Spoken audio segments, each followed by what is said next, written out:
You're listening to the Pelicans Postgame Report on the PRO Media Network for all things Pelicans. Perfect.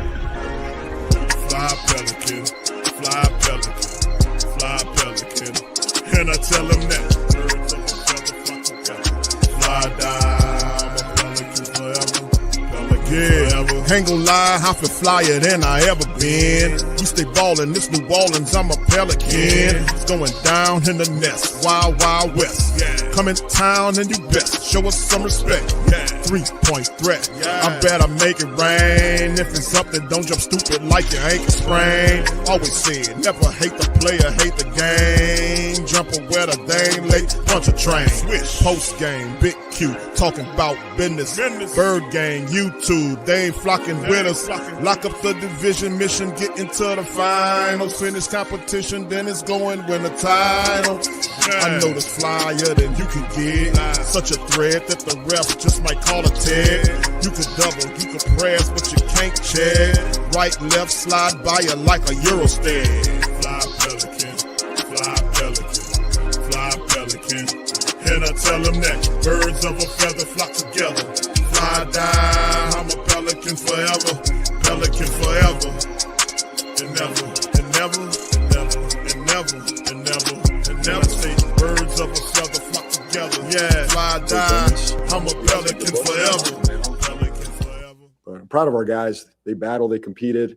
I'm not going to just sit here and look at the fourth quarter. I love our compete factor, where this team is at, how much they care, how they're trusting one another. We competed tonight. That's all you can do. You just keep pounding at that door, keep knocking. We'll bust through it, and just really proud of their effort. Speaking of effort, just what did you think of the job Loon did tonight coming in? Yeah. Having not played for so long. Fantastic. Yeah, it gave us a great boost, just his physicality, his IQ, his rebounding. I'm trying to look at the numbers here. 9 boards. I mean, we cleaned up the board tonight, which is significant. I think we found something here. We just got to build on it. Now we got to figure out how to close in the games. Like, same thing. The Phoenix games, we had figured out, the previous 5-game winning streak, we had closed a little bit better. Sometimes it's simply making a shot, bottom line. Sometimes it's execution. Sometimes it's a little bit of both. You need to stop. You need something down the stretch. And we had some good looks that didn't fall, but the board was huge tonight, and Loon was a big part of that. Just having another, vet presence out there that keeps us all calm, and he communicates great. So I thought he was fantastic. You didn't have a timeout there at the end, but what did you just think about the last possession there? And just how it played out? The last possession, which one? When Poole took the shot at the end. Yeah, I mean, we were 3-point game. We made a call. We didn't have a timeout. I think it was a 16 seconds on the shot clock. We're trying to get a good look. We made a simple call, and it's at that point they got to go, make plays, and obviously I'll go watch it and see what we could have done better. But it looked to me like he was he thought he could have drawn a foul there, with a 3-point game. So there's some things down the stretch, execution-wise, we have to be better, and we were trying to execute something down the stretch, and just didn't go our way. Z got his first start in a while. How do you think he did in that? Going back to Z's been fantastic. He's been fantastic. I mean, his energy on both ends of the floor, his rebounding, his defense. He looks fresh to me. He looks hungry. He looks engaged. Nothing but positives to say about Z. He's been fantastic. How much did you miss Jose tonight? I feel like the offense hit the wall middle of the third quarter. We always miss Jose. He's a major factor. He brings energy and effort and competitiveness. But I thought Poole and Fears both played well tonight. I think they handled themselves. We certainly scored enough. I'll take that tonight. We scored much better in the first half. But I trust Poole. I trust Fears. I think Fears got us off to a good start. But obviously we miss Jose too. He's a winner. He's a major factor. But we had enough tonight to get this done. Then those guys deserve a lot of credit for their effort against a very good team. And we just got to keep pounding on the rock. Yeah, I want to talk to you about that first half where the offense, I think, exploded for 75 points. It's the most the Knicks have given up in any half this year. What I saw, and it's something we've been hammering over the last 24 hours, is moving the ball and sharing it. I think we had 19 threes at half, and a lot of corner threes, a lot of kick out threes. We emphasized it this morning. The guys went in, trusted it, believed in it. And, that was, to me, what was the catalyst in the whole first half, was just sharing the basketball. It's that simple. We're a team that gets downhill. Can we trust it and get off the ball and find quality threes or the rim to, either one that presents itself. So fantastic first half.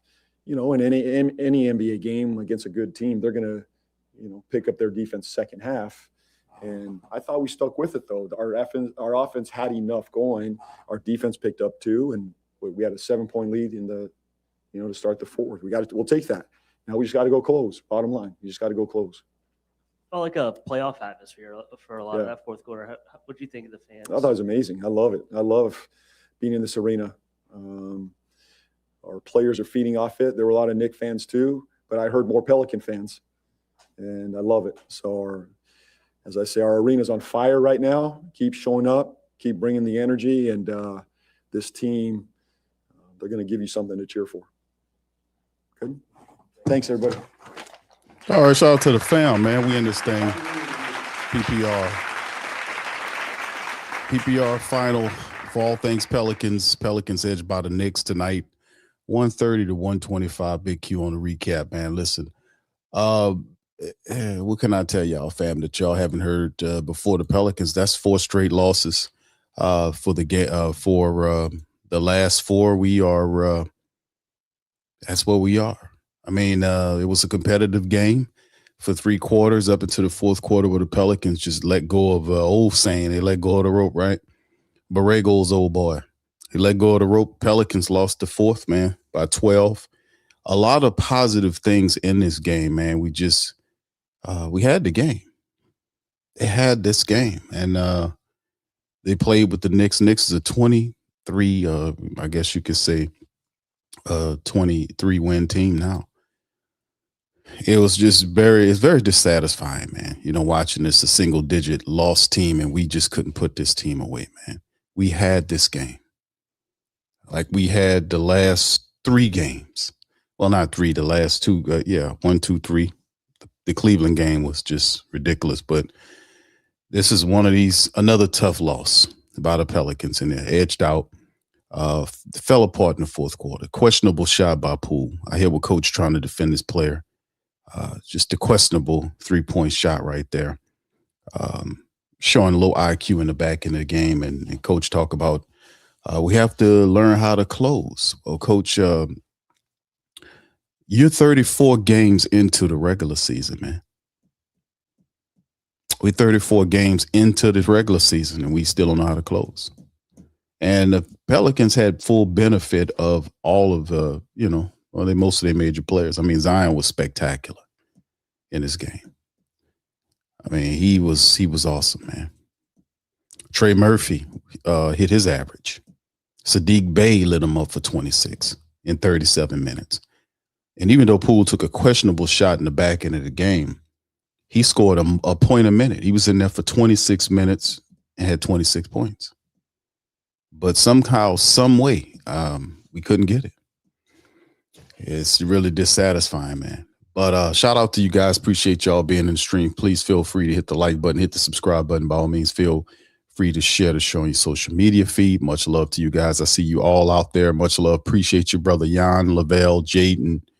What's up, Steph? Shout out to Stephanie. Stacy, what's up, Stacy, my guy? Shout out to you, brother Slim. I see you, my man. Miggy, what's happening, Miggy? Big ups to you, brother. Young City 9, much love. Thank you, Crown. Amani says, tough loss for our Pels family. Thank you for the super chat, my brother. Thank you very much. Picking me up, bringing me back to this world. Stay cool, nobody gets hurt. Take the money out, all of it. Come on. Wasting my time now, come on. Stop stalling. Yes, indeed, man. Shout out to you. Thank you, brother, for that. It's fantastic, man. TFP, how you doing, fam? Thank you, fam. Appreciate y'all. It's tough, man. DC will be joining us momentarily for the recap, man. It takes it take it out of you, fam. You know what I mean? You're watching the game. This was a statement game. Now listen, fam, I did pick the Pelicans to lose this game, right? The last 3 games or so, we've been just dealing with all of the stuff of seeing them fail in certain areas of the game, whatever it may be. I just didn't see enough for them to beat the Knicks, so I'm not that terribly disappointed, even though it sounds like I am. I think it's a culmination of the last 4 losses all together. It's kind of weighing you down from having a winning streak to going to a losing streak.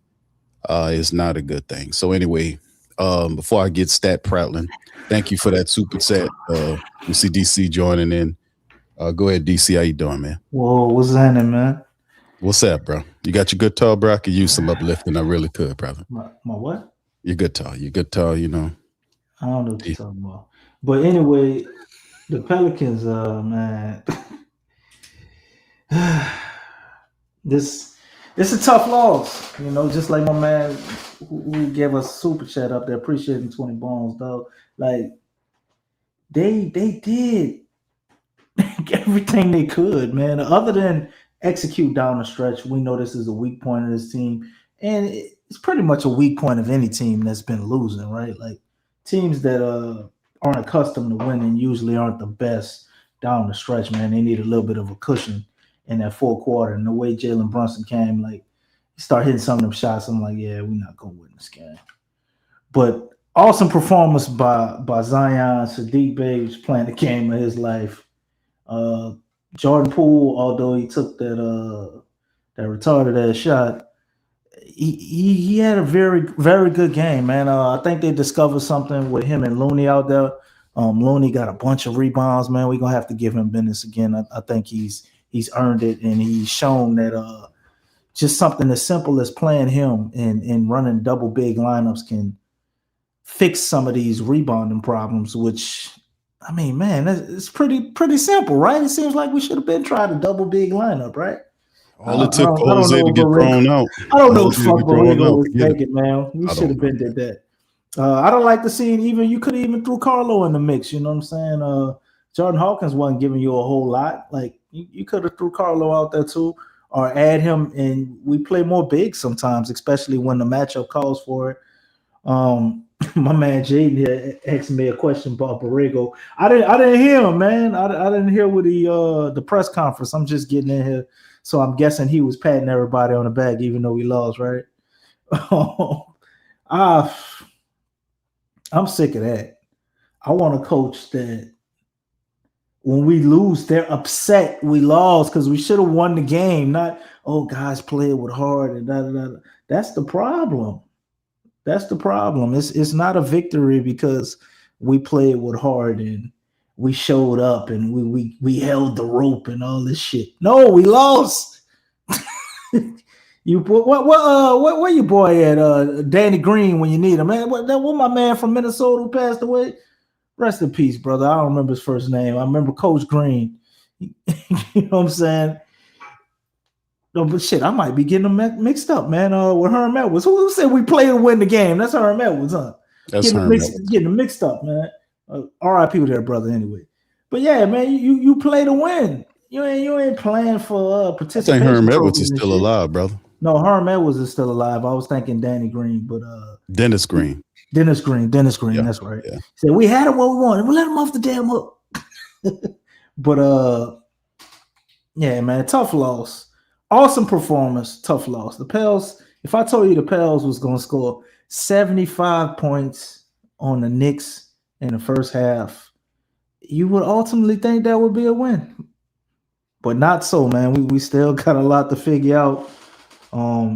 Derek Queen didn't mix very well with the double big lineup, so you got to figure out how to incorporate him with that.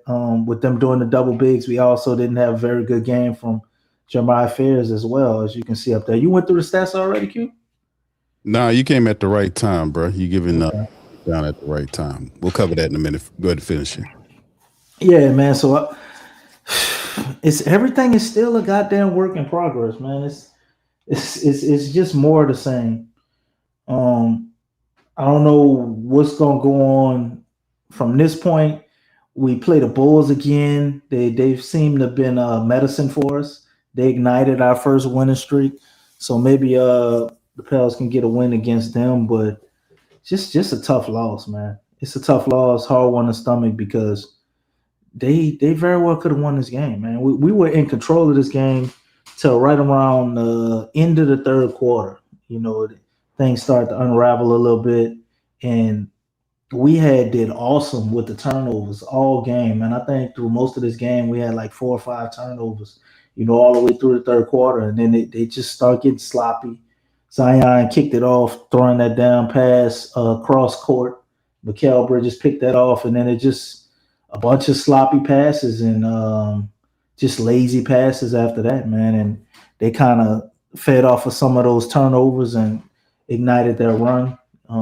Because we had like maybe an 8 to 10 point lead for a while, and 8 to 10 points against the Knicks, you know, a good team, man. 10 points ain't shit, but we have to learn how to, I guess, nurse the lead or be able to hold the lead, because that's we need that cushion in the fourth to be able to win, man. We need the. Seems like we still under the Willie Green shit. Willie Green shit, Q. I know you say you don't want to hear his name no more. And I was gonna exercise the demon or the spirit of Willie Green, but it's still here, man. It's still here. It looks the same when I get the key points and stuff. And you got James Borrego up there talking about he proud of guys, bro. So the spirit of Willie Green ain't gone, Q. They got to get that shit out of here, but it's still here, man.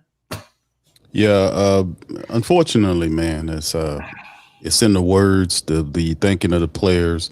I mean, I get the motivational asset of it in terms of him.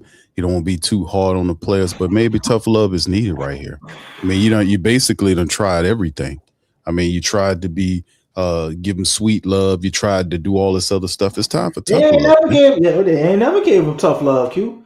We need somebody to kick him in the ass, man. That's exactly what they need. This nice shit, man. This is grown men, man. Right. That's the whole point. It's like, man, no teenage boys. The whole situation with the Pelicans, changing the mindset. You have to have somebody here have a high degree of discipline, and he got to have a certain attitude not to play. You know, he got to have that. It's too much. You know, like we watched the offense, it was free flowing. I was like, damn, are these people calling early in the game? You could see people just taking shots, not much of an offense going. You know, you could see them throwing the ball around, guys just pulling up, taking shots. It was freestyle, and they were moving. It was fun. But then when the clutch moments of the game hit with the fourth quarter, the money quarter, you got to seal the deal. I mean, it's hard to, you know, digest words from Coach Borrego because he's been running the team for a while now. Willie Green's been gone. And right now, overall, the team has played a collection of 34 games. You know, 34 games should show us something. I know it's showing us a lot about a lot of the deficiencies with the team. It shows a lot of low IQ style of play, not the inability to play a complete game. Like if you got a team like the Knicks, you can't slip on the Knicks. You can't slip on these people. These people are good, and you're going to have to elevate your style to match theirs. You're going to have to play better defense. We're seeing guys doing what they do, getting to the basket easy on closeouts. We see guys not calling for help, like when Anunoby went around Zion. Zion didn't call for help. I mean, he could have called for help. I'm not gonna lie. I think Derek Queen was right there, man, and I think he was supposed to. I know if he moves off his man, you give who he was guarding, man. Karl-Anthony Towns. Right. But he has to do something, man. He can't. They took him out the game after that too, kid. Yeah, I know, because that's the thing. Because Zion did let him blow by, but like you have to have help, man, at the rim. But this is the thing. For all the way, because Anunoby was at the 3-point line. He drove from the 3-point line area around Zion the whole way. Zion didn't call for help or nothing. So what I'm saying is, it's like the communication offensively on defense. Like if you're gonna get beat, call for help. I know, you know, you never know what Anunoby would have done if he forced the pass to Cat or whatever the case may be, but you have to defend the rim is my point. And I'm not darting Zion for that, but what I'm saying is overall just the breakdown in the fourth quarter, the poorish IQ with the offensive basketball, like, you see what Poole doing. He was trying to take that. He was trying to play for the foul. He was trying to shoot that three and try to draw a foul, all this kind of stuff. Man, listen, man. It's just more of the same, man. It's just we have all the people. We have all of the people here. We have Poole. We have Zion. We have Sadiq played well. Trey played well. This was a game where, like I said, even though I picked them to lose, this was a game where, once again, over the last 3 games, we should have won this game. This was a win. This would have been a big win for them. But it shows that they're not ready for that. We still can't put complete outings together, and we 34 games into the season. And man, I don't know what you do. I don't know what you do. You think Mike Brown, if he was our coach, would we have won the game? Who you putting this loss on? What happened, Big Q? What do you see? DC is more of the same, man. They're just ill prepared. They don't play full games, man. That's the problem. It's like that the first 3 quarters of the game, the Pelicans were in it. When the fourth quarter touchdown, you seen multiple collapses on defense. You seen poorish IQ on the offensive side. You just seen a calamity of different things happen where you seen the lead shrink, and then you seen the Knicks start pulling away. You start seeing them like you seen offensive rebounds and all this stuff happening when they couldn't, when they should have been. Like they had there was a play where the Pelicans missed out on an opportunity to get an offensive rebound. The Knicks got the offensive rebound, kicked it back for a 3-pointer. So it's just they're ill prepared, continually. And it's like they cannot consistently play full quarters, especially when you're playing a quality opponent. You're supposed to be ready.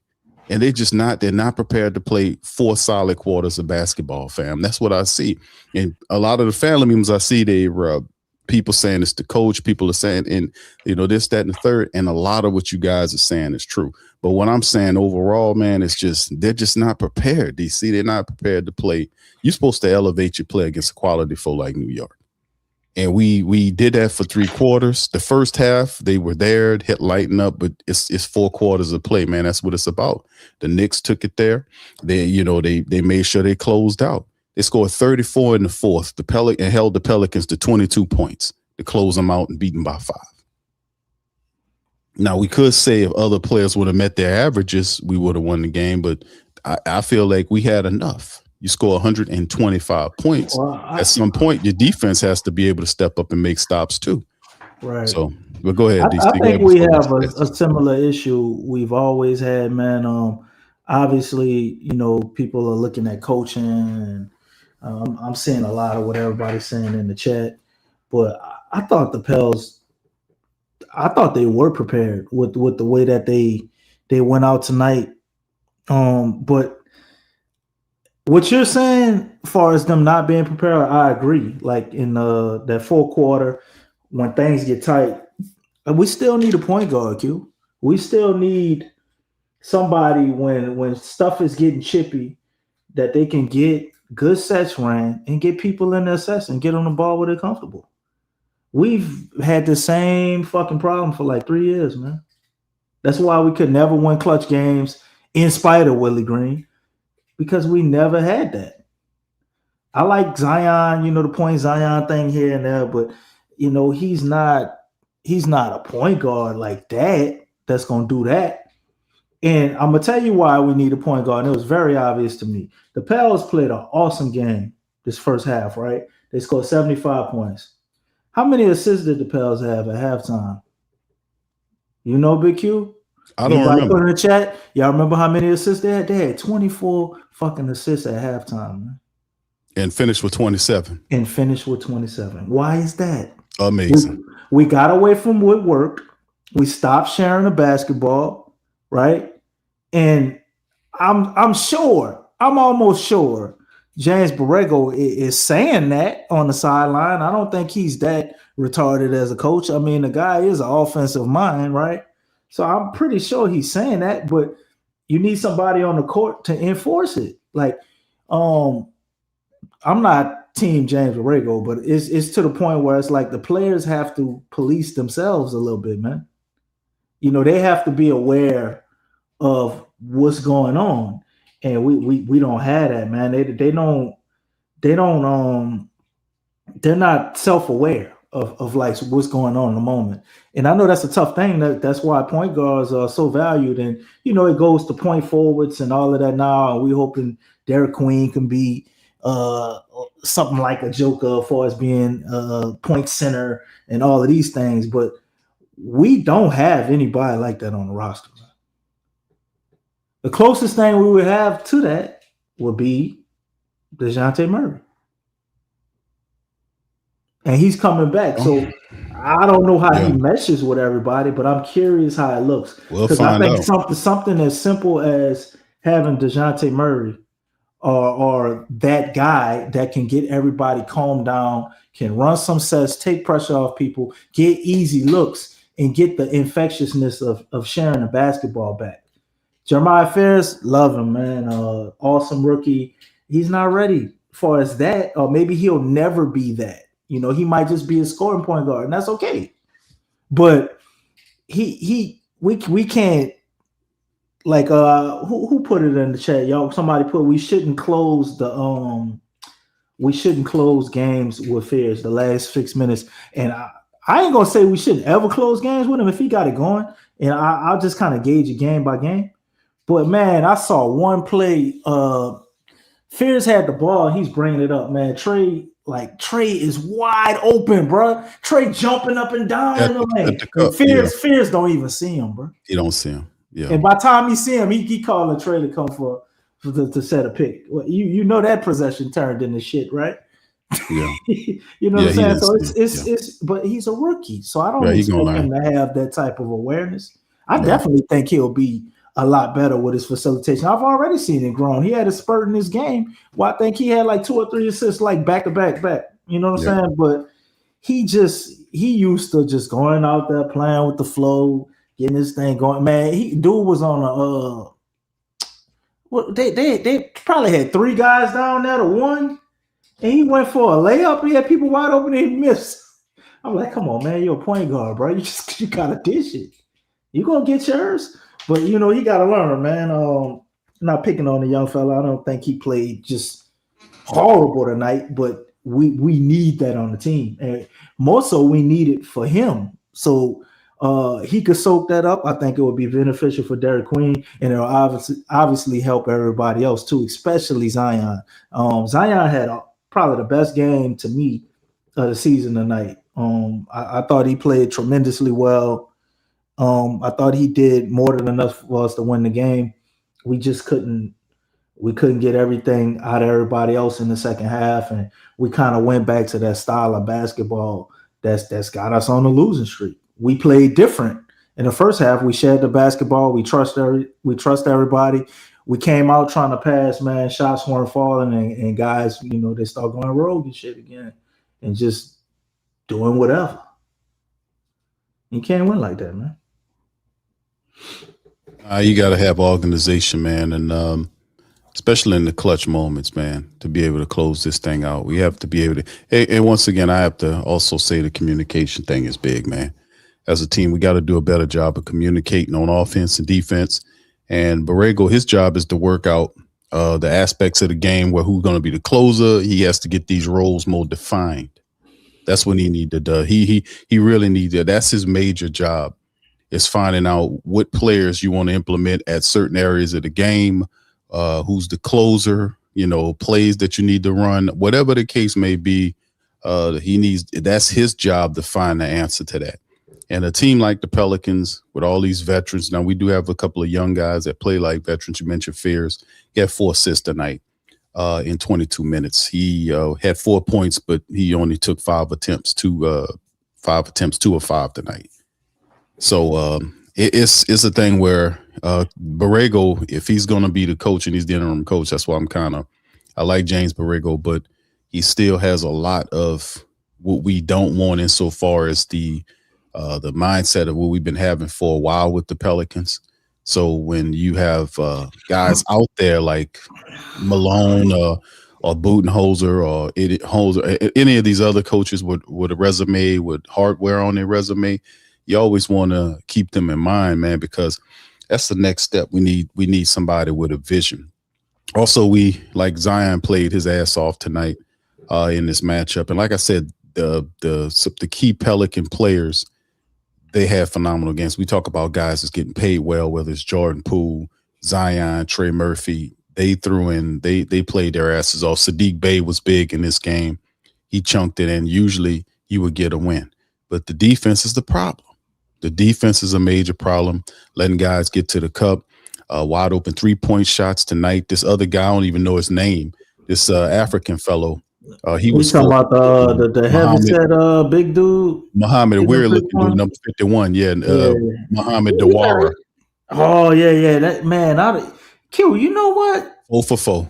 That's crazy, bro. If we look at all our losses, Q, every single from Cleveland, it was Sam Merrill. It's always somebody. Who was it the first Suns game? Because the second one, it was Gillespie.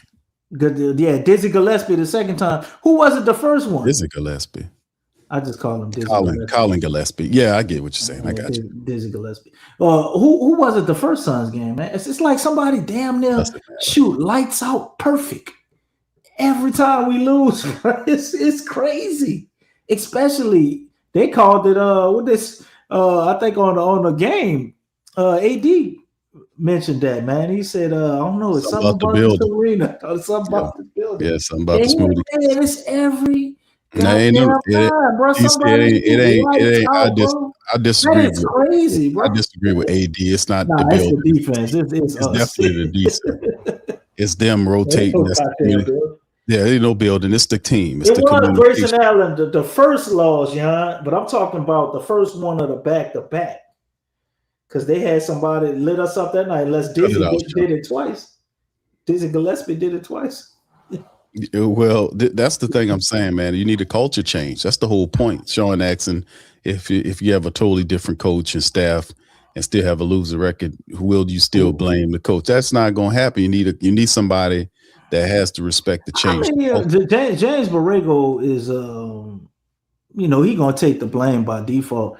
I think he's doing a decent job or a good job, man. I mean, offensively, we were like one of the best teams in the NBA. Offensively, I think we had points per game in the month of December, like we first. It would be nice if it translated to wins, though. Well, I mean, defensively, nobody don't talk about that shit. That's the whole point. Yeah, it ain't no good if you scoring 140 points a game and giving up 145 points a game. That ain't gonna help you. But it is on the players though, bro. Like we've been speech and coach, we putting it on Willie Green. James Borrego's here. He still has some of those Willie Green qualities, especially his goddamn press conference. If he said what y'all saying, he said.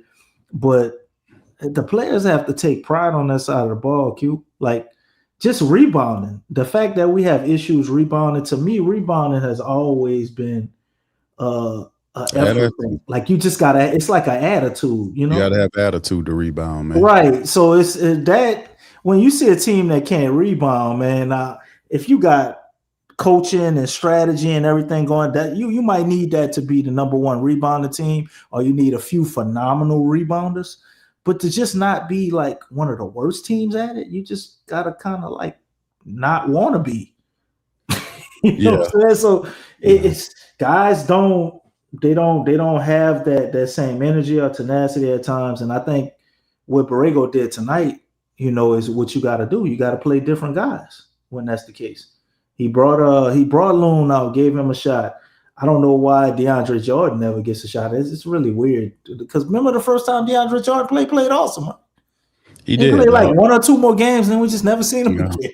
Well, Willie started. I mean, really, he's just a guy that was kind of crazy. Right, he's just a guy that got he's a good bench guy that mentors what the Carlo young. did to get benched? Like, what did he do so horrendous? Why we just don't see Carlo no more? Nah, he gave his minutes to Loon. He gave all his minutes to Loon. Loon had 24 minutes. He had 9. What about the Suns games? I didn't really see him much of those games. I know, but Bryce McGowan's played itself right out of the rotation, just like we said he would.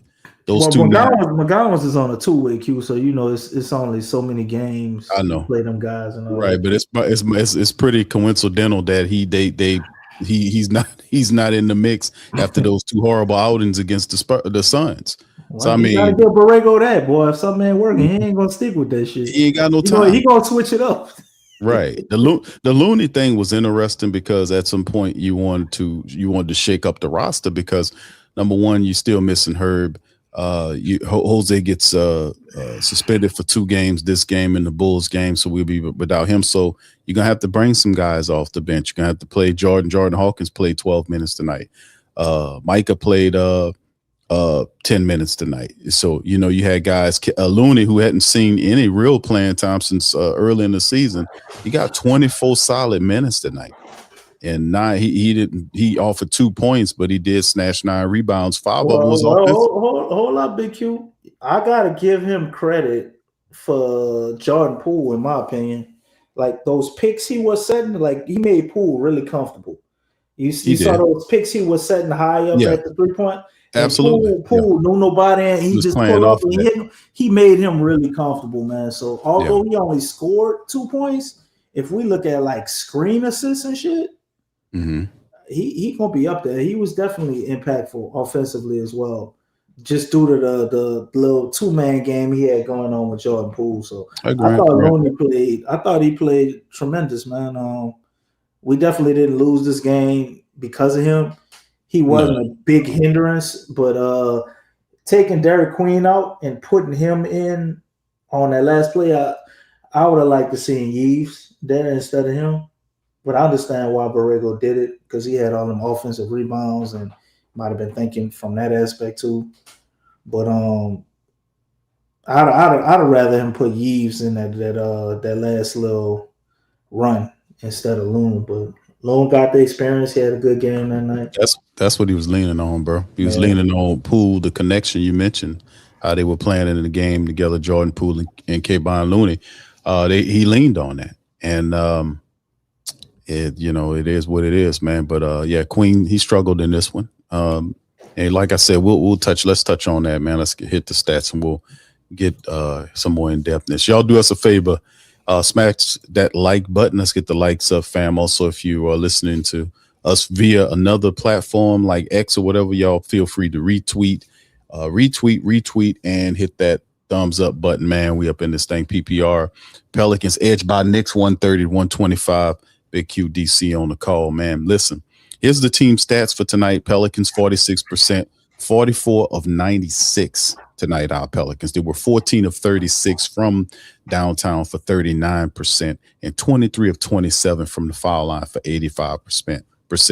Respectable numbers. Suns 46 of 95 for 48 versus they hit 20 of 44, which is about 6 more 3-pointers on the Pelicans for 45%. They were 18 of 19 from the foul line for 95%. Pelicans wrapped up 50 rebounds, 16 offensive versus 42 by the Knicks tonight. The assist game, 35-27 advantage Knicks. Steal game was also Knicks way 8-6. Pels did outblock them 8-4. Single-digit turnovers for the Knicks against the Pelicans tonight, 9, and they gave up 13 points. Pelicans had 12 turnovers with 12 points given up.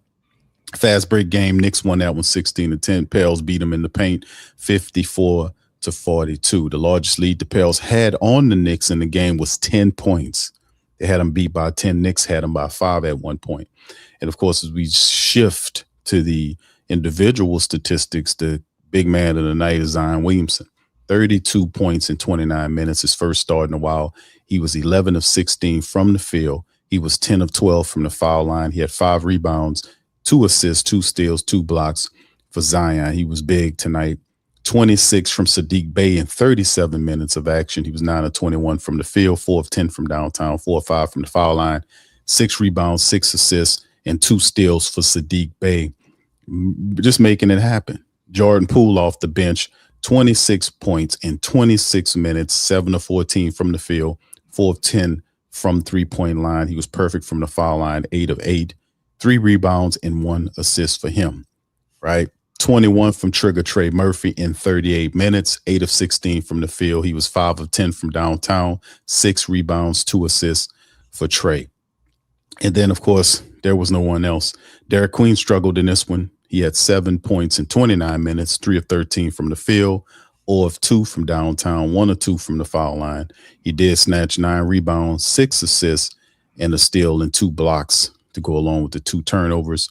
And you hear Jeremiah Fear struggled in this one as well. He had 22 minutes, 4 points, 2 of 5 from the field, 0 of 2 from downtown, 4 rebounds, 4 assists, 1 steal for Fears. Their offensive production was not there tonight, and off the bench, 2 from Kayvon Looney in 24 minutes. He had 9 rebounds, 3 assists. 2 from Eves in 14 minutes with 6 rebounds and 2 assists. Micah had 3 points in 10 minutes, 1 of 3 from the field. He hit a 3-pointer for the Pelicans. And Jordan Hawkins in 12 minutes had 2 points, 1 of 3 shooting, 0 for 1 from downtown, 2 rebounds, an assist, and a block for Jordan Hawkins in limited minutes. So Carlo did not play. Jose is on suspension, as you guys know, and that was pretty much our guys right there. And then, of course, for the Knicks on their side of things, how the Knicks got down. You've seen the play by Jalen Brunson, 28 points in 36 minutes. He kind of started hitting shots in the fourth quarter, really lifted them. This guy was 5 of 10 from downtown. He wasn't as efficient from the field. He was 10 of 23, but he had a double-double night for the Knicks, 28 points, 10 assists for Jay Brunson. You've seen 23 from OG Anunoby in 37 minutes. He was 8 of 22. He finished with 11 boards as well. He was attacking and doing his stuff inside, throwing that little shoulder, and all this kind of stuff. That dude stayed with his shirt out of it. That's the referees checking him to put his damn shirt in his pants. He always stay telling him to put his shirt. Miles McBride off the bench. This was another player, a bench guy that really kind of stepped up for the Knicks and helped them big time. 18 minutes. He had 14 points off the bench. He was 2 of 5 from downtown, 4 of 8 from the field, perfect from the foul line. Miles McBride really threw in some good points for them. Jordan Clarkson, 9 points. Ubaselli, the former Sixer, he had 9 points and a couple of rebounds for them. Bridges struggled in the game versus the Pelicans. He had 6 points, but he shot 3 of 5. Karl-Anthony Towns, Big Cat, 30 minutes, finished with 12 points and 12 boards. He was dealing with foul trouble. His game was off. And then, of course, Mohamed Dawara, hope I'm saying that right, the man came in there in 18 minutes, had 18.7 of 9 from the field, and he was perfect from downtown. 4 of 4. That boy good against the Pelicans. That boy good. Yeah, but against the Pelicans, lit him up. So that's it, GC. That's what happened. You want to add to it? Go ahead. I mean, there ain't a whole lot to add to it. We broke down mostly everything, but just looking at Saddiq Bey, man, it's amazing and a travesty at the same time. He had an awesome man scored 23 points in the first quarter, right? For the life of me, I don't understand how he went the rest of the game and only scored 3 points. But Saddiq Bey is man, he a dude, bro. He a dude. If we could better utilize him, I think that would also be a key. Definitely need a point guard because of him too. Because Saddiq get that ball, man. He looking to score. He ain't trying to pass that thing too much. Even though he had about 3 assists, back to back. But that just ain't his game. You ain't expecting no whole bunch of games out of passes out of Saddiq, and that's okay. But he should have been able to get some easier looks, man, and not have to end the game with 26 points. He had 23 in the first quarter.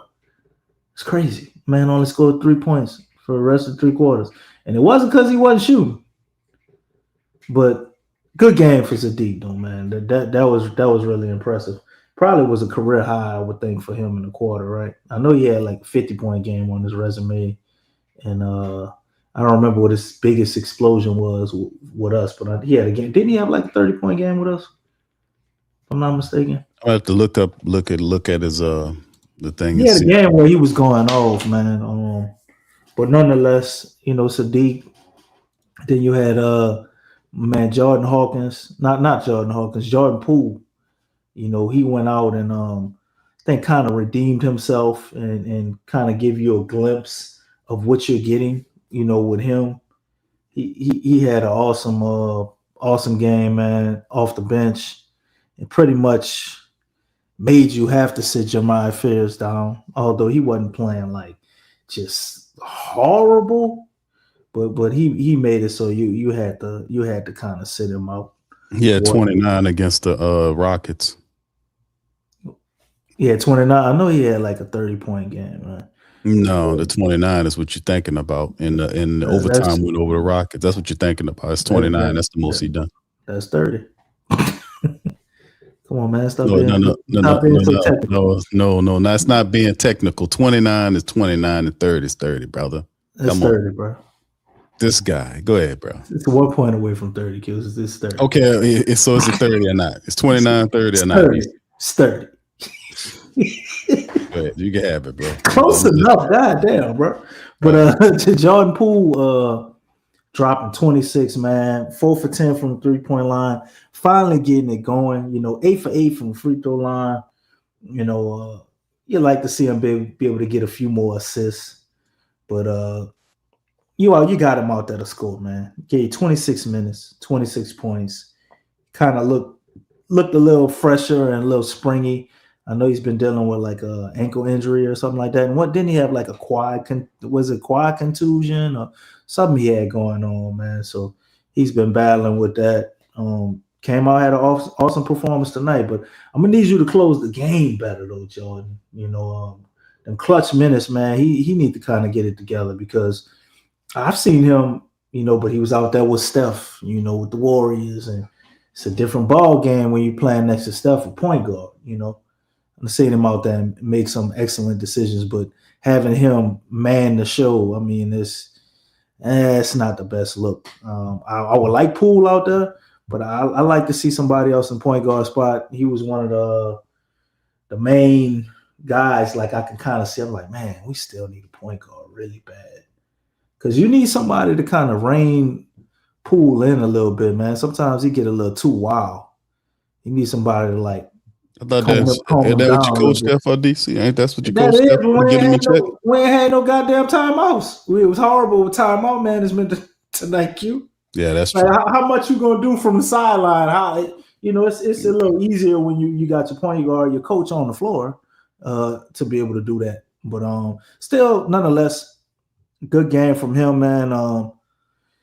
And we already talked about Kevon Looney, shout out to him. Thought he had a really good game, even though he only scored 2 points. It was an impactful 2 points.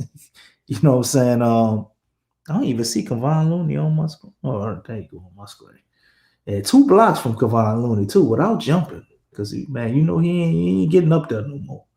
But he got 2 blocks on him, man. I wanted to see him get one more rebound just so he could have 10. But then you had Zion and Trey, man. Trey, I don't know, Q. I'm starting to Trey got to take 20 shots, bro, every night. I understand Sadiq had 23 in the like first quarter. Tonight. I know. I understand Sadiq had 23 in the first quarter, but out of them 21 shots, he was 9 for 21. You know what I'm saying? Man, take 5 of them attempts off and give them to Trey, man. Trey he was 5 for 10 from 3-point line, man. Yeah. Keep shooting them. Yeah. Keep shooting them. You know what I'm saying? Last game he was 6 for 9. We got to find a way to get Trey more shots, man. Yeah. And you can say the same thing for Zion. They both had pretty good games. Trey played a lot more minutes than Zion. Played 38 minutes, man, most on the team. Very under control. Only 2 turnovers for Trey. 2 assists, 6 rebounds. Solid game, man. 21 points. Would have liked to seen it be closer to the 28, 30. Because I think he get to a point where he capable of that, bro. Trey is I think this is a real good year for him, man. We've seen some ups and some downs, and you're seeing the upside of it and his intelligence growing and him getting comfortable in who he is and knowing who he is and not forcing it. You know what I'm saying? So I get it, but you gotta take more shots. You're entirely too efficient. He's too efficient, man. You gotta shoot more. 8 for 16. So you're 50% from the field, 50% from 3-point line. But you ain't get to the free throw line at all, which these refs were crazy this game. We ain't talk about that too much. I thought the calls were like very weird. It was obvious, they favored the Knicks, but I get it. The Knicks are 23-9. We're 8-26. But you can't tell me Trey shouldn't have went to the free throw line at least 3 or 4 times. Like, that's a little weird. But they gave out free throws with Zion, and he was capped at about 12. Because once they got the ball foul 10, Zion, they were just hacking the shit out of Zion. They're like, nope, we ain't calling no more. Nope. You got 10. We ain't calling no more. They got to tackle you for you get to the free throw line a couple more times. But Zion played through that like the true football body build he is, man, and had an awesome game tonight. 32 points, 5 rebounds, 2 assists, only 2 turnovers. But the impressive part to me was the 2 steals and the 2 blocks, man. Zion was locked in defensively. We could talk about some of the lapses he had defensively because there were some, especially in the last few minutes. But I thought overall defensively he played well this game, and he was amazing offensively, man. So you had a full out game, a complete game from Zion. The only thing is just always the enigma with Zion, even though we did good rebounding tonight, so not too much. But as bad as we are and the problems we have rebound, I just would like to see Zion have more than 5 rebounds. Give me 8, man. Give me 8 rebounds. You should be able to get 7, 8 rebounds every night.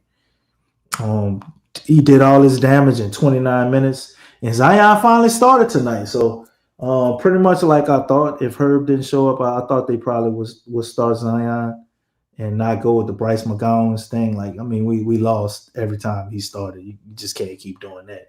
So they started Zion tonight, and I think the results overall were good. But when we look at our 2 rookies, it don't look like the results were great in their favor. Derek Queen just couldn't get it going tonight. Didn't feel like he took 13 shots, you know what I'm saying? But he just couldn't get nothing going tonight. He got 9 rebounds. I saw him out there making an effort to get them rebounds. He said Joe Dumas told him anytime he don't get double-digit rebounds, that should be a crime. So I saw him really putting the emphasis on getting them rebounds. He got 7 of them defensively, and I know we did do the double big lineups, but I thought Derek Queen brought his lunch pail, man, and did the dirty work on the boards to be able to fuss and not get dominated and actually dominate them on the boards. Just too bad we couldn't turn that into a win. Yeah, and that's 4 straight. Pelicans lose 4 straight. We're now 8-26, 6-15 in the Smoothie King Center. That is the perfect segue to the preview of the next matchup against the Chicago Bulls. That's right. That's the next one that'll be coming up on the 31st, the last day of 2025.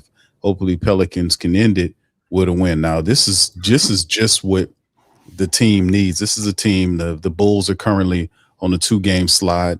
Giddey and Kobe White, he missed some time in the game. He played like 7 minutes tonight and left the game with an injury. Will he be ready for the Wednesday game? They're predicting that Giddey and White could be back for the game, but it's a different looking team when he's not in there. As you can see, the matchup indicator still say, regardless or not, they're gonna give it to the Bulls. You can see the Jose, of course, will be out. Jose won't return until 2026. Herb Jones still unclear. They have the estimated return date for the game against the Chicago Bulls. We'll figure out if that's truth or not. And of course, DeJounte Murray Achilles injury, he will be back. We'll see when it will. I doubt it'll be on January the 2nd. We have to go to a little routine before we see him make his way back. And of course, you can see the Bulls hamstring for Giddey, Kobe White with a calf issue, Collins with a toe. Those guys are listed as out, although Giddey and White are estimated to return against the Pelicans. You know, they always come back against the Pelicans. And it's just going to be interesting to see. Like I said, they're on a 2-game losing streak, losses to Minnesota and Milwaukee. Pelicans on 4 straight losses. Cleveland, 2 Phoenix, and New York is where we are right now. Have to clean up against Chicago, have an opportunity to kind of fix things against the Bulls and stop the bleeding, stop the slide, end the year on a good note by beating the Bulls. And hopefully 2026 brings the leadership that you're talking about with DeJounte Murray, Herb Jones coming back and keeping these guys healthy and doing a run and handling business. Okay, hold on. I'm gonna do that, Jade, and I'm gonna pull up a list. Let's see. We're gonna do that after we do the preview of the Bulls. DC, go ahead and touch on it, bro. I'm gonna break up the list after we do the Bulls preview. Well, you know, apparently this is one of our favorite teams to play, and I think it couldn't come at a better time. We need a little medicine, but you know, the Bulls, they ain't no pushover, man. I just think what they got going on in the front court is always an issue. You know, Zion looks very good against them, and I know they're 7th in rebounding, but for whatever reason, they just don't seem to dominate the boards against us, right? And then you got them, they're not like one of these teams like we looking at with the Knicks that just shoot lights out. Although they're a decent 3-point shooting team, you know, they what, 11th in makes right there, as you can see, and 10th in percentage. So not a bad team 3-point shooting wise, but they just don't seem to, I guess, translate in one of those teams that kills us. There's never anybody on the Bulls that comes away looking like Dizzy Gillespie and what's the dude named tonight, the African brother that went 4 for 4. Dawara.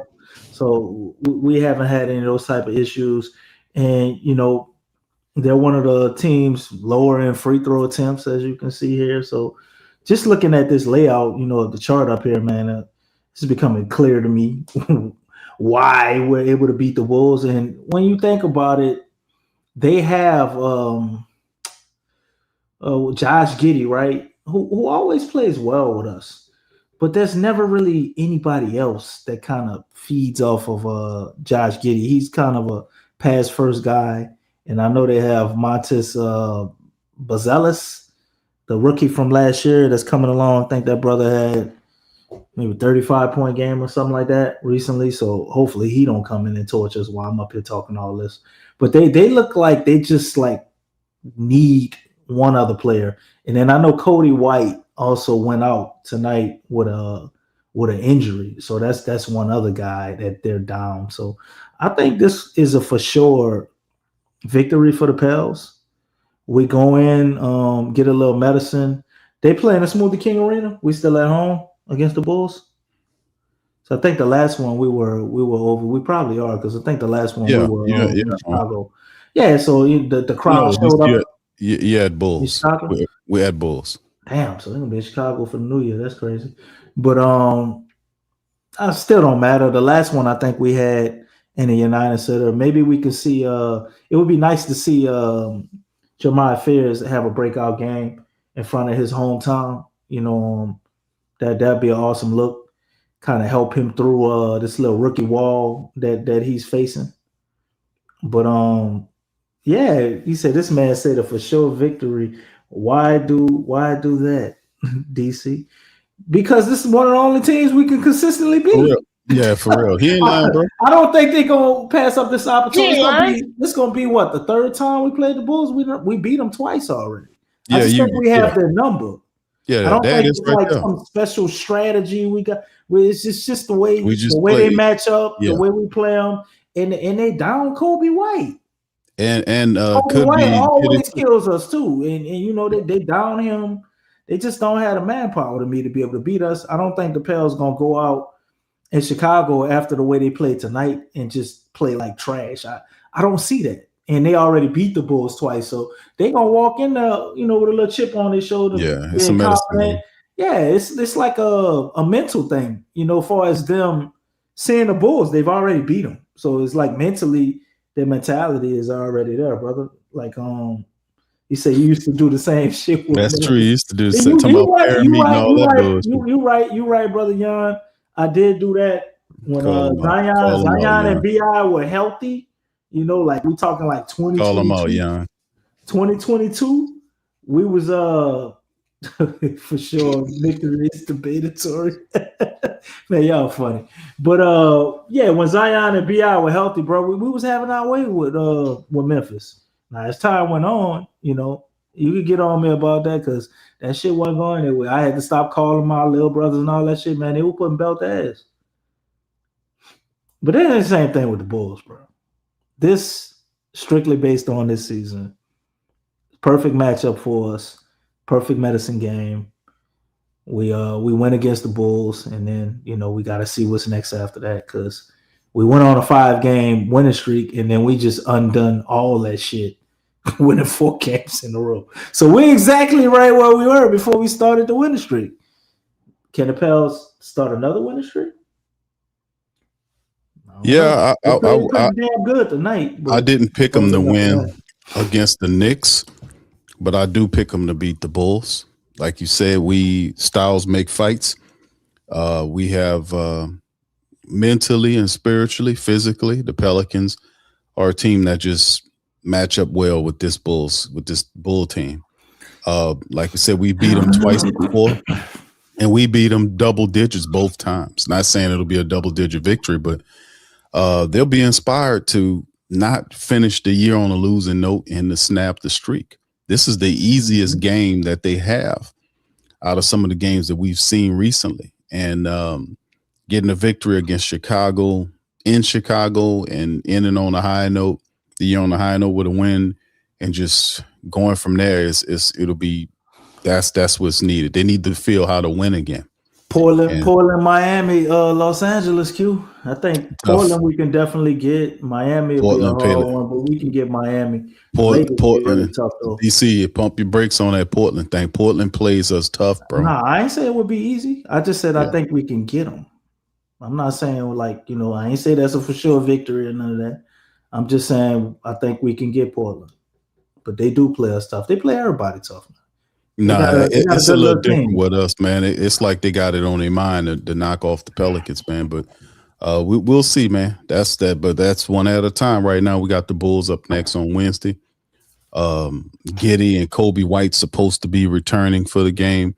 Did Kobe White return? They left with a calf injury. No, I'm saying yes, but I'm saying estimated what the thing is saying, but we'll see.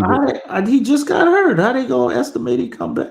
We'll see, DC. We'll see. We are the Pelicans, so Right, that's what I'm trying to say. But I already counted Josh Giddey in. But they have Trey Jones and Dosunmu and the rest of those guys. Kevin Huerter, he's on the squad, so they have some people, man, that they'll match up, and plus they got a good coach up there. But at the same time, it's just regardless of what happens, the Pelicans gotta stop the streak against the Bulls. They gotta beat the Bulls. Ain't no ifs, ands, buts about it. They gotta bring it. Whatever they have to do, they gotta make it happen, man. You gotta make it happen. So hey man, they didn't beat all the winning out of y'all. My man Jaden said, DC, why you always have to be that man to say for sure victory? It's very crazy to say right now, man. I don't think so, man. I mean, we just high on hopium again, y'all. That's the bottom. I'm not high on hopium. We just went toe to toe. You back on that bullshit again. You back on it. We just went toe to toe with the 22-9 Knicks, man. And we very well probably should have won that game if we could. Oh, we can say that the last 3 games, DC. Come on, brother. No, we cannot. Yes, you can. No, we cannot. Yes, you can. You can say that. You can say that with one of the Suns game. The other Suns game, we ain't had a chance.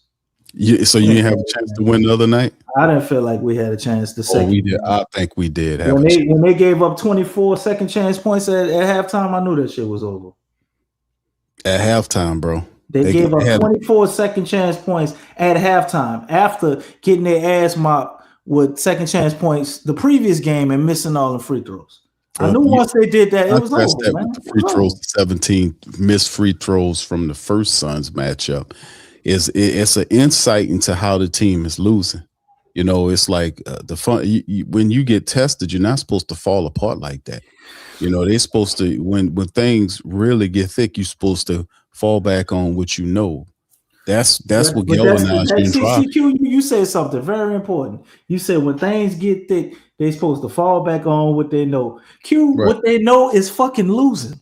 That's exactly what they did. They fell back on what they know, and they know to lose.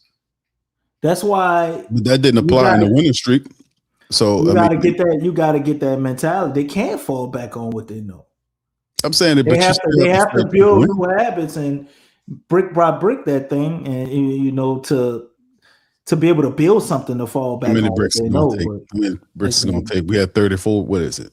34 bricks right now. What you mean? I'm talking about how many games we played so far.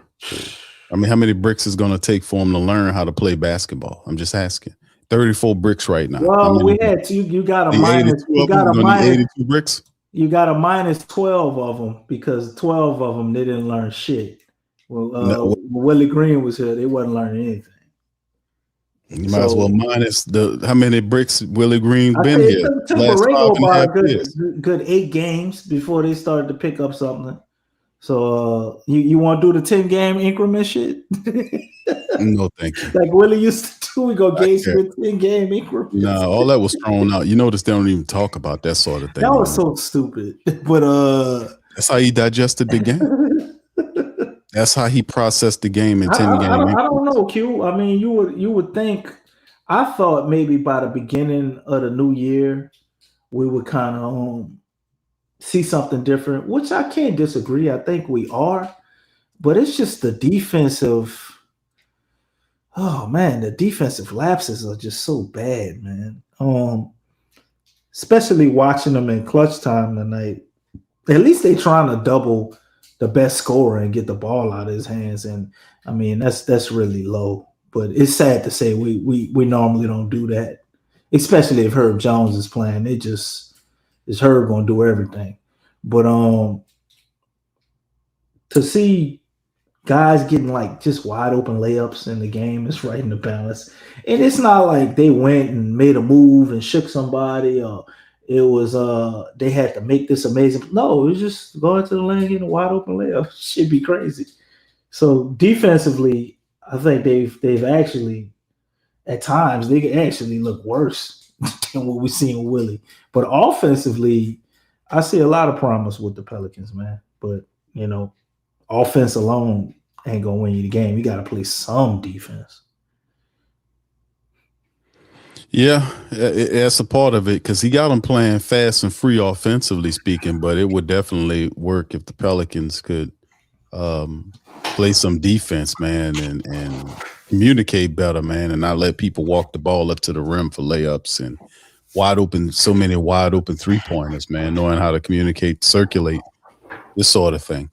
But anyway, Jaden requested it, and we are going to put it on the screen right here, the 12 best available. This is a list that they had last year. A lot of these guys some of these guys already have jobs, but the top free agent coach obviously is Coach Mike Malone, who led the Nuggets to the 2023 NBA championship, holds a career regular season record of 510 wins against 394 losses. That's a 56% win percentage, with a playoff record of 44 wins, 36 losses.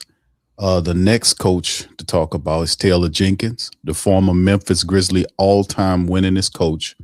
Jenkins holds a regular season record of 250 wins against 214 losses. That's a 54% win percentage and a playoff record of 9-14. Frank Vogel is another mentioned coach there, which I think that's more the third tier guys. One-time NBA champion with the Lakers back in 2020, has a career regular season record of 480 wins against 422 losses, and a playoff winning record of 49-43. So it's a couple of guys to make mention, like in this list here. If you go down, they even have Sam Cassell up here as another guy to throw. You see, they have Mike Brown. Mike Brown is the coach that beat us tonight with the Knicks. So, and they got Borrego listed right here, who's currently Our coach is showing Frank Vogel there. Sam Cassell, part of NBA's coaching staff for over a decade, earning widespread recognition as one of the top NBA assistants. Cassell was named one of the league's top assistant coaches, receiving 7% of the vote in 2023. A year later, he topped the list with 15%, further solidifying his reputation as a rising coaching star. I think Sam doesn't interview well because he definitely has the resume as a player, the acumen as an assistant coach, but I don't know. I don't know. He's had opportunities in interviews. Sam Cassell should have a job over some of these other coaches that we've seen, like, no disrespect to Fernandez, the guy that's the Brooklyn Nets coach, or not the Brooklyn Nets coach, who Fernandez coach. I think he is the Nets coach, right? Yeah, he is the Nets coach. Mhm. Some of these other no-name coaches, like the Phoenix Suns coach, Cassell should have got a job over the Phoenix Suns coach. Come on, y'all. Cassell should have got a job over JJ, in my opinion. But in the end, I don't think he tests well. Then Royal Ivy, I remember Royal Ivy as a player. They got him as an assistant coach with Emi Udoka staff in Houston. He's a guy that a lot of people like to possibly be a potential coach. You see a few of these other guys here as well. Chris Quinn, who's the assistant with Spoelstra. Yeah, he's a hot name. Yeah, this guy here. So yeah, but this is, I don't know if that's the game. If you're the Pelicans, you're looking at Steve Nash. Yeah, they have him on there. How they they got Steve Nash above Mike Budenholzer? Really? I know he had a bad run with the Suns, but the man won a damn championship, for crying out loud. How they put Steve Nash in front of him, bro? That shit is. Didn't Nash have like a coaching? He was a hell of a point guard. I loved him as a point guard. He was a suck ass coach for the Brooklyn Nets, man. He was garbage. Yeah, he was garbage, man. His record as a coach, he was 94-67 and 7-9 in the playoff record. So yeah, his record is a winning record, 94-67. But he ain't the coach we looking for. You see Mike Budd right here. Phoenix fired Mike. Them dudes was running around. Steve Nash was the coach. They were talking about they didn't need no coaching shit, man. That's what they said. They was winning games on their own. They said they don't need no coach. I'm like, come on, man. Like, how much was that KD, Kyrie, and James Harden, bro? Yeah. Come on. I'm not. Steve Nash is not a good coach. Now here go Mike Budenholzer. Right, maybe can't be in the future. Who guided the Bucks to a title in 2021. He has 2 NBA Coach of the Year honors. 17 years as an assistant with the Spurs. Coach Bud started his coaching career in 2013 when he took over the Hawks. Since then, Coach Bud's teams have never missed the playoffs except for the season with the Suns. So his recent record is pretty solid. However, his stint with the Suns was pretty turbulent. Nurkic claimed that he didn't have a relationship with Coach Bud. Devin Booker was shocked by his coach's request, while Kevin Durant had to make excuses that he wasn't telling Coach Bud what to do. Coach Bud's resume as an NBA head coach: 520 wins versus 363 losses, 59% there. Playoffs is 56-48. He has 1 championship as well. That guy, Coach Thibodeau, Tibbs on this thing as well. Gritty defensive coach. 578 wins versus 420 losses, 48-55 playoff record. No championships, but he does have 2 Coach of the Year honors. So this is some of the coaches to make mention. Of course, they'll revise this list as we go into 2026. But word on Coach Bud and Coach Malone and Taylor Jenkins is that they definitely want coaching jobs again. And if you're the Pelicans, you know, a couple of these guys are going to be double-digit coaches. I mean, you're going to have to spend over $10 million a year to land them, especially if they got resumes and championships. So at some point, you have to look at that as something you want to do. But this is the call will have to be with Dumars and Gail Benson. You know, so a lot of the faithful saying, man, you already know what time it is. We got enough playing around with coaches, inexperienced coaches, coaches that were coaches but failed in previous stops, regardless of whatever the team looked like. You want to have respectability. You want to be taken seriously. You gotta bring in somebody that's respectable, that's been to the mountaintop, and see what they can do with this team. And Malone would love. I think the Malone DC. I think the Malone pairing, Joe Dumars, Malone, and Queen. I love that pairing, and I think that would be an interesting dynamic. Even Malone would, everybody gonna be mad when I say this, but even Malone was Zion too. Yeah. He would know how to use him, bro. Regardless of that, man, I don't care whether Zion on our team or not. I guarantee you, if they send Zion, if they trade him, whether it happened here, whatever, if you put an asshole type coach, that's a great coach with Zion, you're gonna see greatness out of him. Injuries, injuries. But if he's not injured, you're gonna see greatness out of him. He responds to that shit. He needs somebody that's gonna be on him. And I think Derek Queen is similar in that way. Like they're guys that need to be coached. You might have something similar with Fizz too. Fizz ain't these aren't they aren't timid guys. I don't think Zion is scary. I just think he's an extremely nice guy. And when you have a coach with a very aggressive, angry mentality, it brings out a different Zion. That's the missing ingredient, I think, to him. Because when you have him playing with that anger, I remember Stan Van Gundy was here, man. Zion wasn't smiling a lot. But he was balling the fuck out. He's playing aggressive, playing angry, playing nasty. You need that. And I think that's what's missing just in general from the Pels culture. We had David Griffin here all of these years, and he did what he wanted to do. He came here, he made our team soft. That was his whole goal. And he succeeded. He wanted to win, but he wanted to win and to be gentle and funny and happy and kumbayas and pina coladas and all of that shit. But unfortunately, when you're playing a league full of grown men that are athletic freaks, that ain't how it works. It takes hard work. It takes tenacity. It takes some grit. It takes aggression. It takes anger. It takes discipline. It takes want to. It takes attitude. You know what I'm saying? You need all of those things. And I think Mike Malone, you heard me. We already didn't say what it is as far as who we want. My man Jaden said Chris Quinn.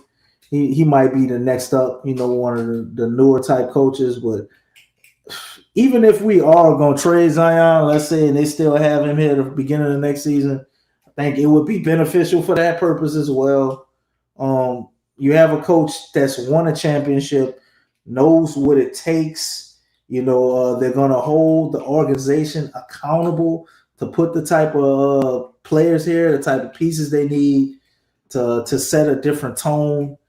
You're going to have to let them bring his staff in. And that's what I would want, right? But I don't think that shit going to happen.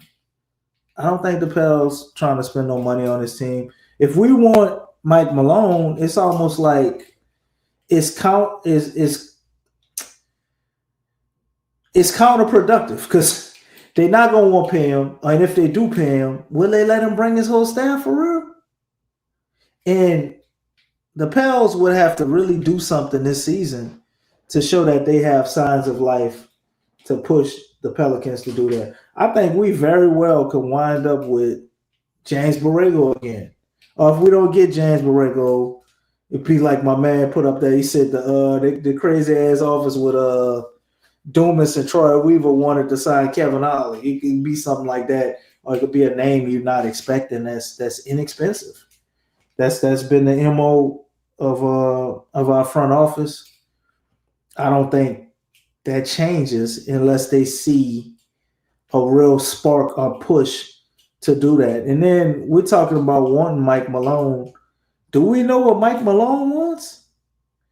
Is Mike Malone not coaching the team right now because teams didn't want him? Or is he not coaching the team right now because he didn't see the opportunity he wanted? And if that's the case, would the Pelicans be an opportunity that Mike Malone wants?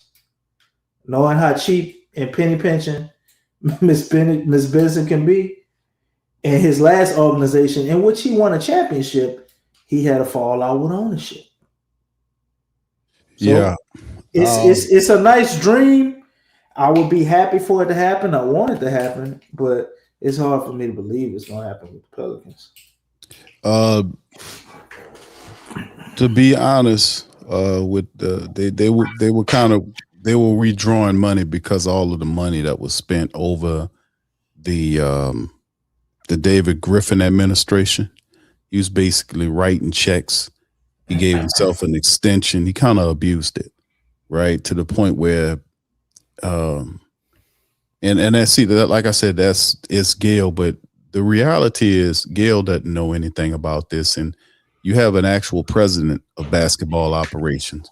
He don't know shit. He shouldn't be there anyway. But the bottom line is, you're supposed to track these people progress. You're supposed to have them on timelines. You're not supposed to just let them do whatever they want. They don't have these people operate without any clear timelines or any requests or motivations they give the head coach by a certain period of time to do this amount of stuff. You know, now you give them the resources, but say, I won't see results here. You put pressure on them. You know, when you don't just allow them to be comfortable. That's the thing they did with Willie Green. They brung him in here. He was inexperienced. He didn't know what he was doing. He didn't improve. And then they protected his failure. And then they are upset because people are upset them. And they're like, hey, man, we did what we could do. No. You protected this guy. You didn't know that this guy was not a good coach, that he wasn't going to turn into anything. You should have known that, but you should have done your research. They didn't do their research. They're hiring these people foolishly. These are haphazard hires. Now, I do like the Joe Dumars thing because that's a respectable hire. They could have talked to more people before they hired Joe, but still in all, I like the fact he's the most accomplished administrator this team has ever had. He comes with hardware, you know, as an administrator, as a player, and he gives them respect that way. If Joe Dumars is going to take the Pelicans to where he needs to take them, you got to afford him the ability to be able to hire his coach, because he's touched the team everywhere else except for there. And she prevented him from getting rid of this guy in the offseason, which dragged on and destroyed a lot of this season, which means in 26 and going into 26 and then ultimately into 27, you got to allow him to bring in the right staff to build this team up. You can't then say, because of the last dummy, I can't allow this to happen. No, if he says this is a coach that we need to turn this around, Gail Benson gonna have to open that bank, because she understands, because the main motivation for her is she wants that arena. She wants to get that arena deal done. She wants that extra money to restructure, I guess renovate the arena. They want more suites. She know ultimately to get to the big prizes, which a brand new arena is what she want. And they already kind of earmarked to a degree the land where they wanted to be along the riverfront for the new arena.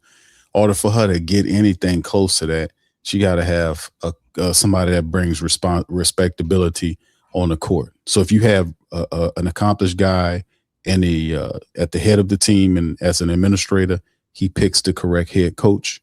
Like a Malone, let's say if it's Malone, if you bring that here, Malone gets to work. And Malone is a bit of an asshole. He is, because he knows what he's doing. And there will be no head bumping between Malone and Gail Benson.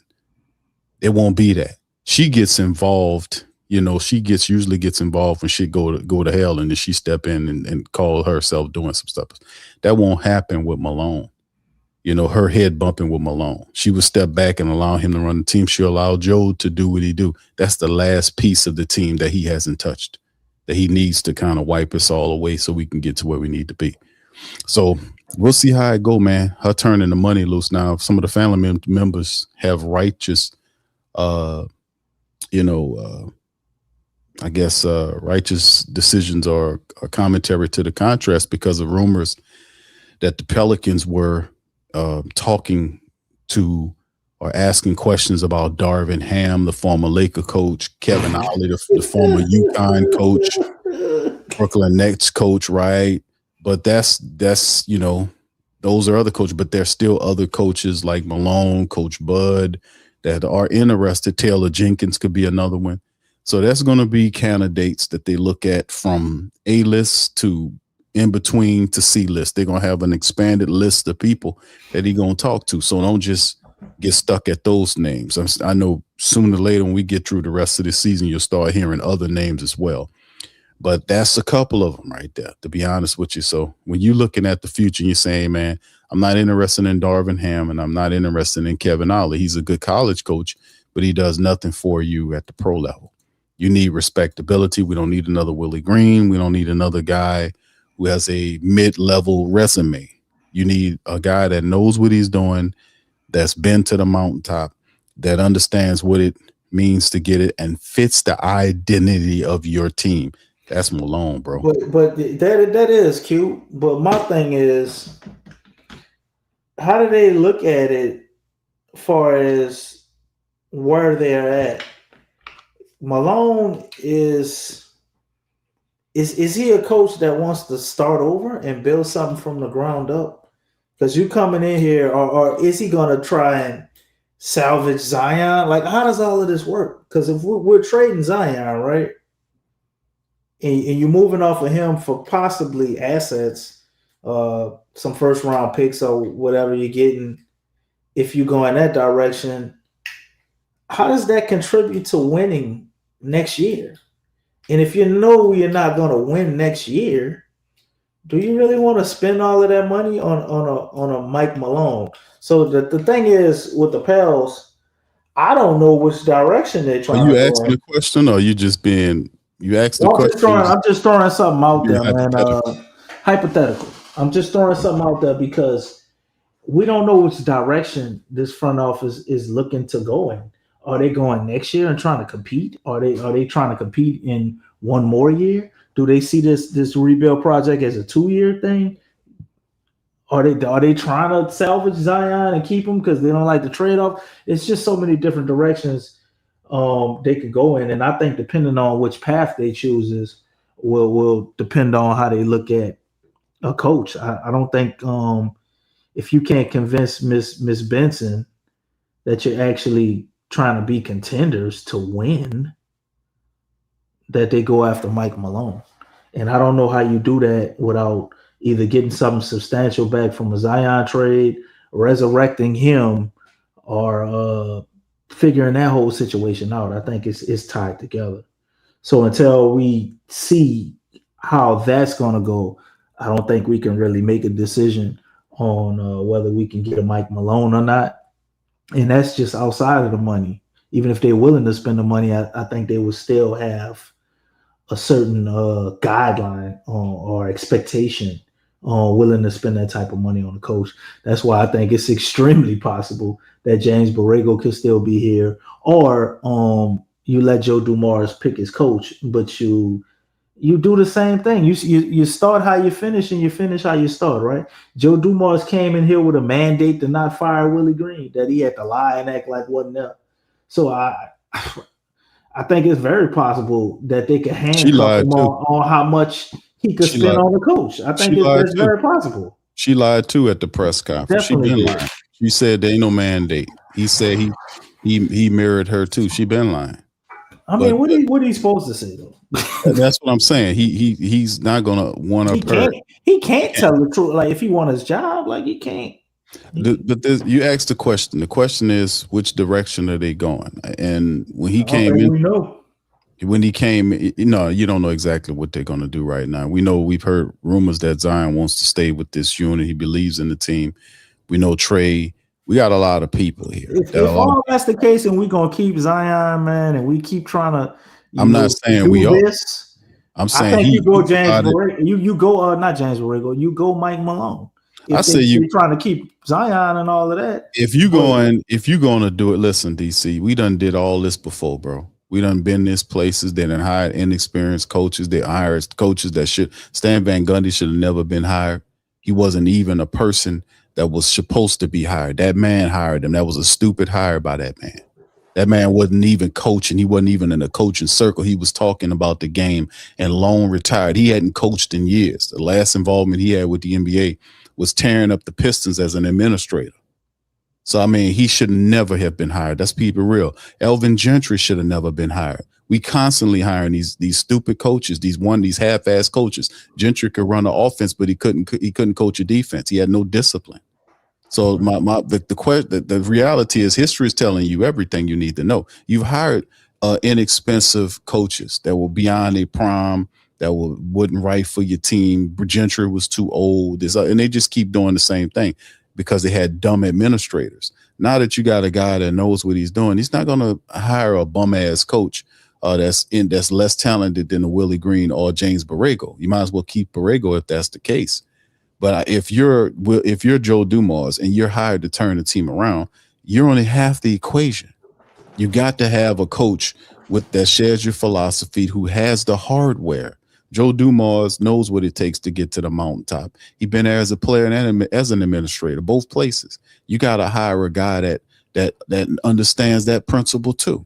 To me, the clear hire, and yes, to answer your question, Taylor Jenkins, Malone, and Coach Budenheimer, all these guys want to Budenholzer. All these guys wants to coach in the upcoming year. They want head coaching jobs. They've all of them have been online saying that. They all on record saying they want to coach again in 2026. They all want to coach again as a head coach.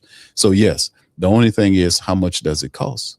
Yes, all these coaches would be interested in the Pelicans because the Pelicans have star power. The problem with the Pelicans, they do not know how to use the star power together. That's the problem. That's the problem. A lot of these 100% coaching, but we That's still right. need some roster. We got roster construction issues. You'll get it too, bro. Guess why? You have assets to get whatever you want, brother. You got people on this team. You can get draft capital if you need it. And that was the genius of what Joe Dumars, what I've been saying during the season about Joe Dumars, is the fact that he hedged his bet with the youngsters. He didn't bring one good youngster in here and then next year we'll get another one, and the following year you'll get none. He had two. He used his draft capital to secure two future starters that guys are rather present starters, but the future is bright with Queen and Jeremiah Fears. They're showing you these guys can play. They will get better and better, and these guys will ultimately become all-stars together. So he did a really wonderful thing. And since they've been placed in the lineup together there, and he's not pulling them out of that lineup, they're going to be in that lineup, and they're going to use all the other Pelican players that are making more money to assist them in moving his team forward. So he gives himself leverage where if he wants to trade, say a Zion Williamson or whatever, just saying if he wants to for whatever he feels that he needs to complement these younger players, he can. But he had a solid situation set up. Now it's the point is you just need to find whatever you're going to do. You need to find a head coach to help you construct your roster. That's the whole point. You got an interim coach right now. Interim tag says this guy could not, he probably won't be a part of the future. So it's hard planning what you're going to do to the future when the guy that you have coaching the team is on the interim tag and you might be looking for somebody else. So you can't fully roster construct until you find a head coach to tell you what he needs to build forward. I need this guy, I need that guy, and then you'll really start seeing some stuff working. So you need your administrator at the top and your coach at the bottom, those dudes working together to build the roster that he needs. And my theory, I would say that we need a championship coach because history said you did all to the opposite. The Pelicans never hired no championship coach before. But this time around, she wants to secure the bag. She wants the arena so she can ball out even harder. She's going to have to hire a guy with a resume. And that's Mike Malone to me. And Malone wants to get back to coaching. He works well with Queen. He works well with Zion Williamson. I think he can make this team.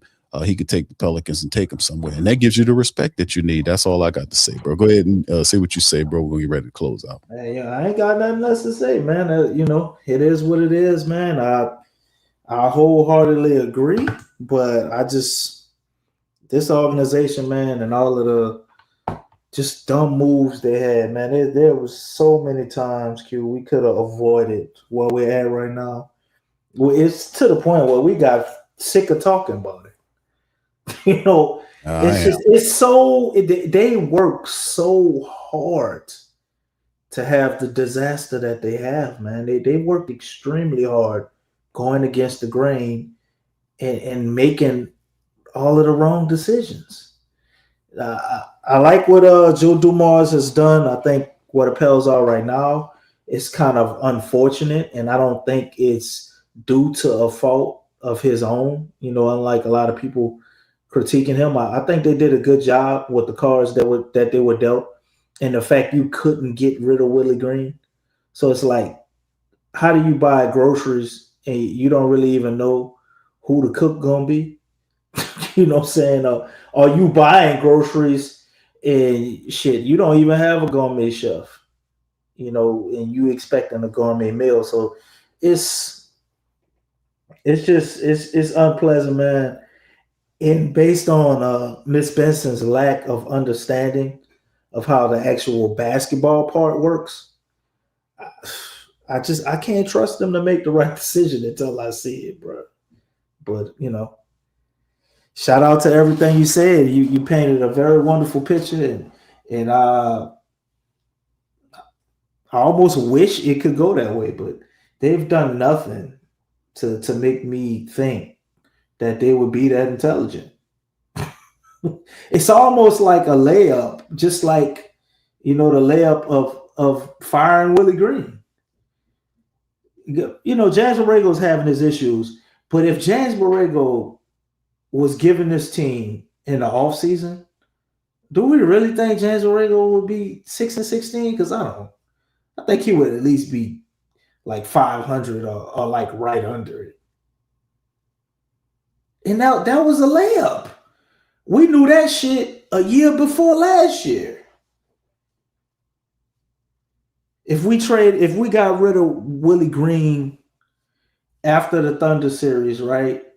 And you let James Borrego coach the team last year, I at least think we would have got a better return for Brandon Ingram, because it would have looked better. With all the injuries we had, maybe we still would have been losing, but it just still wouldn't have been the exact same thing. So, and all of this is well known, man. So the Pelicans, they at this point, they would have to, I guess, prove it, Big Q. But hope you're right, bro. We'll see, bro. They made a small move by getting Joe Dumars. They made the draft. They nailed the draft. I approve of the Joe Dumars decision to get him. That's respectable. That's very respectable. That's the best administrator they ever had, bar none. They nailed the hell out of the draft. Got to give them credit for that. They nailed the hell out of some of these free agent signings. The trade to get Poole, even though Poole kind of make you pull your hair out sometimes with his decision making, but he's a bucket getter. You have Sadiq Bey, who he brung in, who's balling really good. Kevon Looney tonight had a solid rebounding game, playing all for Poole, helping him out with his shooting. So, I mean, there's a lot of positive stuff, man. So it's showing you incrementally that things are changing. It's just the Pelicans' leadership at the top is slow learners. They're a slow learning process. But that's the last leg of it right there. The last leg of it is, now that you got the administrator, you got the talent on the floor to go along with the star power. Now you bring in the coach. That's like forming Voltron, man. That's like forming Voltron. You done did everything else, and now the last step is the championship coach, and they can afford it. And if Joe Dumars makes that claim to her, you know, we'll see what she say on it. But if she wants the money, and we know that she wants that arena money, she wants that reconstruction money for the arena, and she wants that brand new arena too. She's not gonna get it playing games with inexperienced coaches. She's gonna have to get somebody here with a resume that has championship experience. And guess what? You have multiple guys that are available that could step in and help you get there, that you never had. The Pelicans never had a coach with a championship ring, a head coach with a championship ring, or an administrator with championship experience. Never happened. So it's good to see that, man. We're lining up. Like I said, it's a slow forming Voltron, but nonetheless, man, it appears to be moving in that direction, and we'll see what happens, man. But if that was me, man, I'll pull the trigger on that quick, regardless of what Borrego do. Regardless of what Borrego do, he's not better than Malone. Let's just keep that all the way funky. In the end, he doesn't have a man resume. I mean, he could be a top assistant on his staff, but he doesn't have a man resume, man. He never took a team to the mountaintop, man. And we don't need nobody to try to figure it out. We need somebody that's been there. That's the bottom line. That's what the faithful need. But anyway, with that being said, fam, we're going to leave on that. We appreciate y'all tuning into this episode of PPR. The Pelicans were edged out by the Knicks tonight, 130 to 125. They lose 4 straight. Next matchup is Wednesday. Pelicans will take on the Chicago Bulls in Chi-Town. It's the last game of the 2025 season before we cross over into the new year of 2026. We'll ultimately see the return of DeJounte Murray, Herb Jones.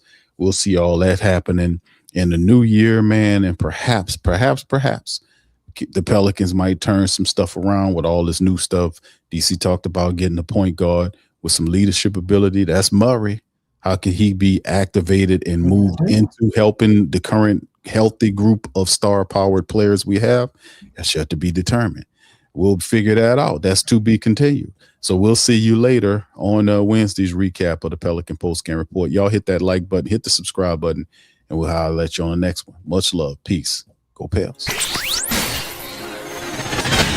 You're listening to the Pelicans Postgame Report on the PRO Media Network. For all things Pelicans. Perfect. Fly Pelican, fly Pelican, fly Pelican. And I tell them that. Fly down, I'm a Pelican forever. Pelican. Ain't gon' lie, I feel flyer than I ever been. We stay ballin', this New Orleans, I'm a Pelican. It's going down in the nest, wild, wild west. Come in town and you best show us some respect. 3-point threat, I better make it rain. If it's up, then don't jump stupid like your ankle sprain. Always said, never hate the player, hate the game. Jumping where the dame late, punch a train. Post game, big Q, talking about business. Bird gang, YouTube, they ain't flocking with us. Lock up the division mission, get into the finals. Finish competition, then it's going win the title. I know this flyer than you can get. Such a threat that the refs just might call a tag. You could double, you could press, but you can't check. Right, left, slide by you like a Eurostag. Fly Pelican, fly Pelican, fly Pelican. And I tell them that birds of a feather flock together. Fly down, I'm a Pelican forever, Pelican forever. And never, and never, and never, and never, and never, and never say birds of a feather flock together. Yeah, fly down, I'm a Pelican forever. Pelican.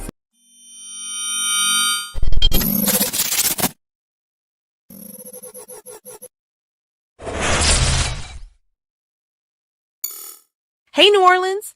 Whether you're catching up on Saints news at Jackson Square, checking Pelican scores in the Garden District, or staying updated on LSU while grabbing coffee in the French Quarter, there's one place that keeps you connected to everything that matters in our city. From Bourbon Street to the Superdome, from Preservation Hall to the riverfront, New Orleanians are staying in the know with the WhoDatDaily.com. Your daily source for Saints, Pelicans, LSU, and all the sports, music, and culture that makes our city special. At work downtown, at a game in the Dome, or just relaxing by the Mississippi, wherever life takes you in the Big Easy, you can stay connected. Because when you're from New Orleans, you don't just live here. You stay in the NO. That's stay in the know. Visit the WhoDatDaily.com and never miss what matters most to Who Dat Nation. Welcome to the Pro Shop, where we create authentic NOLA-inspired clothing for men, women, and children. From Saints jerseys to Pelicans gear, everything's crafted right here in New Orleans. Whether you're shopping the Pro Shop, the Pel Shop, or the Pro Shop Kids, we've got your whole family covered with genuine merchandise that represents our city's spirit. Check for links in the description section.